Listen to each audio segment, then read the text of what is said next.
Starting with the Coupe de France last 16, where Saint-Etienne won 1-0 at Monaco last night to book their quarter-final spot. Denis Bouanga's goal midway through the first half proved to be the difference at the Stade Louis II in the battle of two mid-table Ligue 1 teams. The quarter-final draw will be made later today, with matches played on the 11th and 12th of February, with Saint-Etienne eyeing a place in the final on the 25th of April at the Stade de France. Rennes are also in the quarter-final draw after winning 5-4 away at Angers following extra time. Rennes had been 3-1 up midway through the second half, led by 2 goals from Mbaye Niang, but Angers fought back by scoring twice in the last 5 minutes to draw 3-3 after 90 minutes. Rennes led again in the 101st minute through Yann Goboro, but 4 minutes later Matthias Pereira made it 4-4 before Jeremy Julien scored the decider in the 110th minute. The big shock of the evening came in the southeast as 4th Division ASM Belfort knocked out Liga high-flies Montpellier 5-4 on penalties. The match had finished goalless after extra time, Montpellier finishing it with 10 men after goalkeeper Geronimo Rulli was sent off in the 94th minute. 18-year-old ASM goalkeeper Eddie Ellinger was the hero, saving penalties from Solomon Sambia and Damien Latalek before Maxime Lochaux scored the winning spot kick. Elsewhere last night, Dijon needed an 120th minute goal from Steffi Mavididi to triumph 2-1 at 5th-tier side FC Limonest.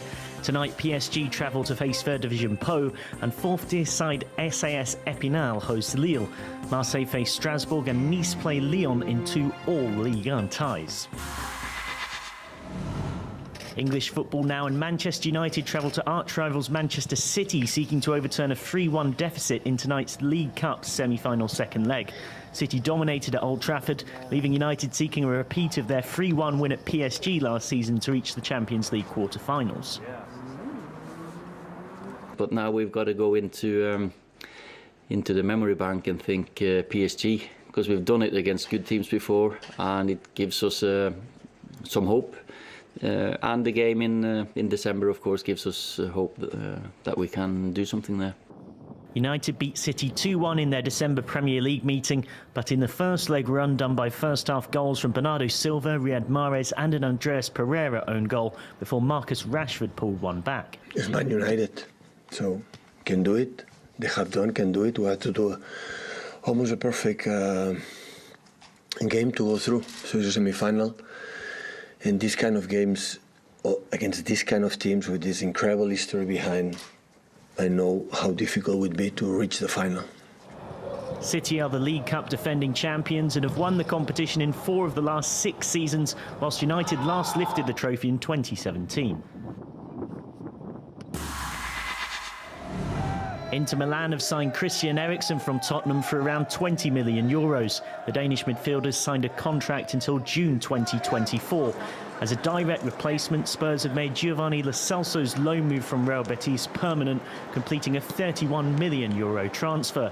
The 23-year-old ex-PSG midfielder has put pen to paper on a deal until 2025. To tennis and the Australian Open, where 3rd seed Simona Halep flew into the semi-finals by thrashing Estonia's Anett Kontaveit 6-1, 6-1 in just 53 minutes. 28-year-old Halep is the only quarter-finalist not to drop a set and is seeking to add to her 2018 French Open crown and last year's Wimbledon triumph too, with the Australian Open title. Halep will face Garbiñe Muguruza in the semi-finals after former world #1 Muguruza defeated 30th seed Anastasia Pavlyuchenkova in straight sets. The first set looked destined for a tiebreak until Muguruza broke to secure it 7-5, and after being broken herself early in the second set, she recovered to take that 6-3, winning the match 7-5, 6-3. On to alpine skiing, and Henrik Kristoffersen won the Schladming night slalom to extend his overall lead in the FIS World Cup standings. Kristoffersen beat Frenchman Alex Pantereau by 0.34 seconds, with Switzerland's Daniel Juhl, who tasted victory in 3 of the previous 4 slaloms, coming home third, 0.83 seconds off the pace. France's Clément Noël produced a superb second run to move up from 30th to 4th, meaning he's 102 points behind Kristoffersen in the standings.